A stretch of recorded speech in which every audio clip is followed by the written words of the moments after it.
Welcome to the channel. Hit subscribe and dive into stories that'll stay with you long after the video ends. Let's begin. Rain fell in thin silver lines across the Ashford estate, whispering against the old windows like quiet fingers begging to be let in. The mansion, usually alive with servants and soft laughter, stood still that morning. Only the grandfather clock dared to speak, its pendulum marking time for someone who would never return. Eleanor Ashford, 19 and restless, stood by the marble staircase, watching the police carry flashlights through the corridor. "Are you certain he didn't say anything before he left?" One officer asked her father. Lord Ashford's voice trembled beneath his authority. "James would never just leave. He's been with this family for 20 years. He raised my children. He's not the type to vanish." But James Hadley, the family's trusted butler, had vanished, sometime between the storm's arrival and dawn. His room was empty, his bed untouched, his uniform pressed and folded. Only his watch was missing. Eleanor remembered the way he always touched that watch when he thought no one saw. A small silver piece, engraved with initials not his own. As officers questioned the staff, she drifted toward the servants' wing. The scent of polish and dust lingered. A half-empty teacup sat on James's desk, steam long gone cold. A single page from an old novel lay open beside it. Every secret demands its witness. Her pulse quickened. Behind her, her brother Thomas said softly, "He's gone, Ellie. Maybe he just wanted a new life." She turned to him. He wouldn't leave without saying goodbye. Lightning flashed, and for a second she saw something odd at the baseboard near the far wall. A faint line, too straight to be part of the wood paneling. She crouched, ran her fingers along it. It wasn't a shadow. It was a seam. The butler's room had a false wall. She froze, listening. The hum of rain, the murmurs of officers down the hall. Then nothing, only the wild thud of her own heart. A knock startled her. Lord Ashford appeared in the doorway, his face pale. "Eleanor, the police are leaving." "They've found no trace." "Come downstairs," she hesitated. "Father, there's something strange here." He didn't look. "There's nothing strange. James is gone, and that's the end of it." But when he turned away, she saw his hand trembling, so slightly she almost missed it. That night, long after the lights went out, Eleanor returned with a candle. She pressed along the seam she'd found. A soft click answered. The panel shifted open with a sigh, revealing a dark passage behind the wall. Cold air breathed from the gap, carrying the scent of stone and something older. Dust. Leather, time itself. She lifted the candle higher. Stairs descended into blackness. For a long moment, she stood at the edge of the hidden space, heart clawing at her ribs, knowing she was crossing a line that could not be uncrossed. Then she whispered to herself, "James, what did you hide down here?" And she stepped inside. The candle flame trembled as Eleanor moved deeper. The narrow staircase twisted downward, each step groaning beneath her weight. Cobwebs brushed her face. The walls, damp and close, seemed to breathe with her. At the bottom lay a small wooden door, no higher than her shoulders. Iron hinges, rusted but sturdy. She hesitated, then pushed it open. A hidden cellar stretched before her, lined with shelves, books, and old trunks stacked like silent witnesses. Dust motes swirled in her light. She whispered, "James." "What is this?"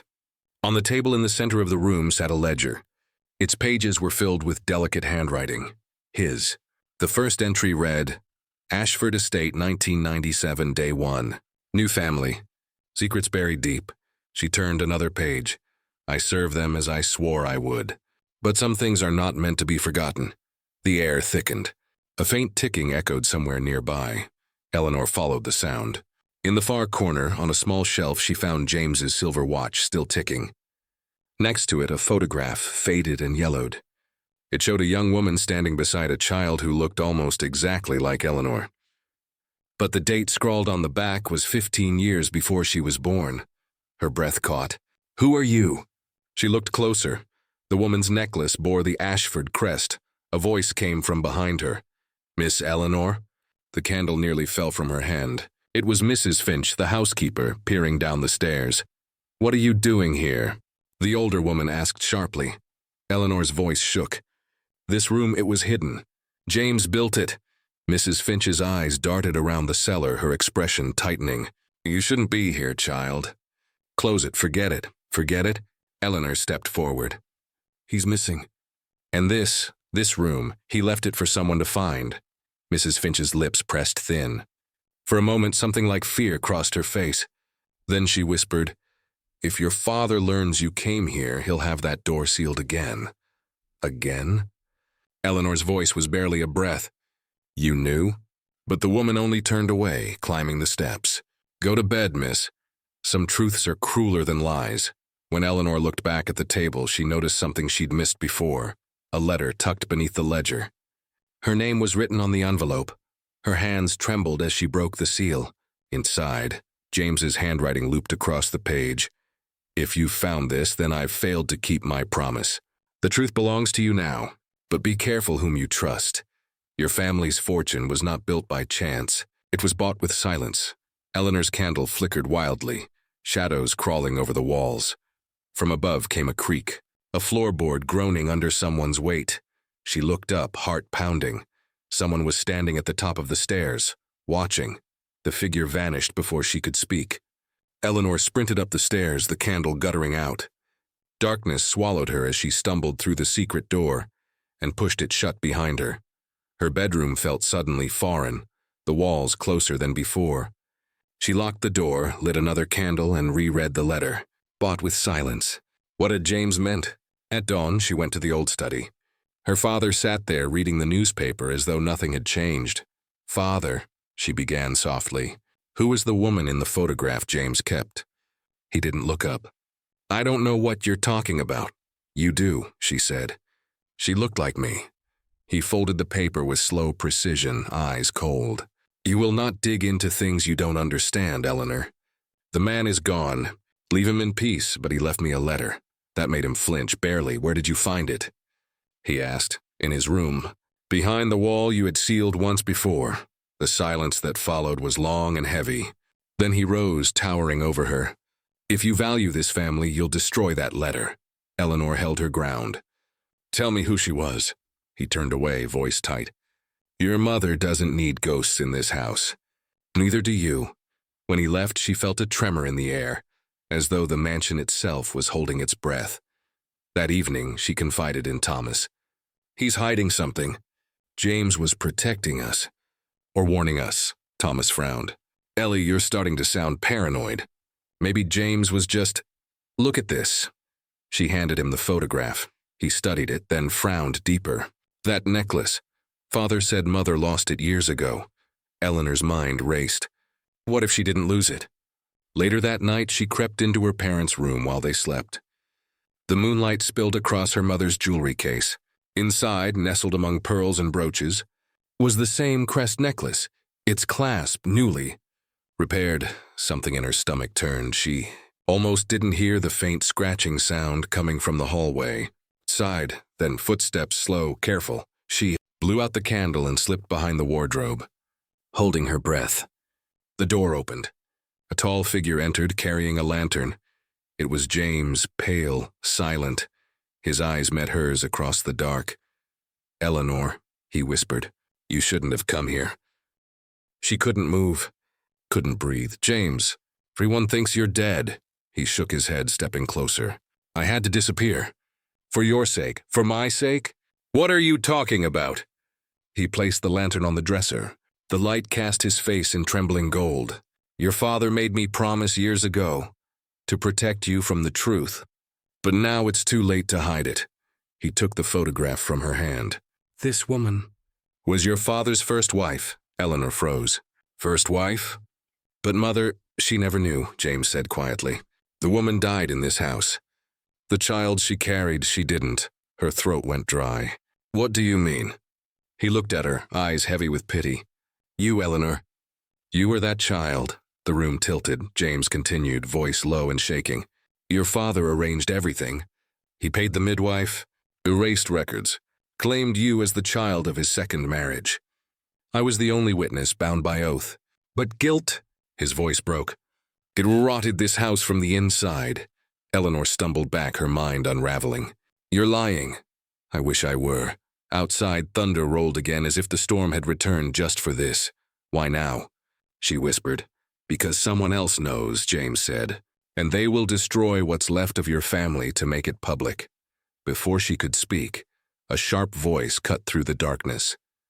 "He's already done enough." Lord Ashford stood in the doorway, pistol in hand. "Father, don't call me that," he hissed. "He's been feeding you poison." James stepped between them. "She deserves the truth. You swore an oath." Ashford's voice cracked. "You think I won't silence you again?" Eleanor gasped. "Again?" James turned to her, despair written in every line of his face. "He tried once before. That's why I built the room. To stay alive." Ashford raised the gun. "No more lies." The shot thundered through the room. When the smoke cleared, James was on the floor, blood spreading beneath him. Eleanor screamed, kneeling beside him. His hand found hers, weak but steady. "The ledger. Read the last page." Then his grip fell away. Ashford dropped the gun, his breath ragged. "You've ruined everything," he muttered. As if to himself, outside the storm broke open. Rain hammering against the windows. Eleanor lifted the lantern with shaking hands and ran. Out of the room, down the corridor, toward the hidden stairs once more. The passage felt colder now, soaked in the echo of gunfire. Eleanor stumbled into the cellar, tears blurring her sight. She found the ledger where she'd left it, its final pages untouched. Her hands shook as she opened it. The last entry, dated a week before James's disappearance. "Good. If she ever learns the truth, she will see her father for what he is, and the sins he cannot bury will finally surface." Beneath it, something else pressed between the pages. A birth certificate, her name. The mother's Clara Ashford, the father's unknown. Eleanor sank to her knees. Footsteps echoed above. Her father's voice shouting her name, desperate, furious. She tore the certificate from the book and ran to the far wall. There, behind an old trunk, she noticed a second door she hadn't seen before. It opened into a narrow tunnel leading beneath the estate. She followed it, the lantern flickering low. The air smelled of earth and age. At the tunnel's end, a small iron gate opened onto the family crypt. Marble angels watched as she stepped inside. There, among the tombs, was one marked Clara Ashford, 1978-1998, her mother. Her real mother. She laid her hand on the cold stone. "He couldn't hide you forever," she whispered. Behind her, a voice cracked. "Eleanor." Lord Ashford stood in the doorway, soaked and shaking, gun still in hand. "Put it down," she said quietly. "It's over." His voice was hoarse. "I did everything to protect you. To protect this name. By killing her. By lying to everyone." He lowered the weapon, tears mixing with rain. "I loved her, but the scandal would have destroyed us. You don't understand what it was like back then." She stepped closer, the lantern light trembling between them. "Maybe not. But I understand what you've done." He looked past her toward Clara's tomb, and his voice broke. "I see her every time I look at you." The pistol slipped from his hand. He sank to his knees, hollowed by guilt. Eleanor turned away. "The world will know the truth, Father." "Then do what you must," he whispered. "Just forgive me if you can." She left him there in the crypt, kneeling before the woman he'd buried twice, once in earth and once in memory. By dawn, the storm had passed. The police returned to the mansion, drawn by the gunshot. Lord Ashford was taken away without struggle. Eleanor stood at the edge of the garden, the morning sun breaking through clouds, painting the wet grass in gold. In her pocket, James's silver watch ticked softly, a heartbeat that refused to stop. She looked back at the house that had raised her, lied to her, sheltered her, and broken her. For the first time, she felt truly free, yet somewhere deep beneath the estate, in that secret room, the candle still burned, its flame steady, as if waiting for someone else to find it next. Thanks for watching. Subscribe and visit the channel for more real-life stories like this.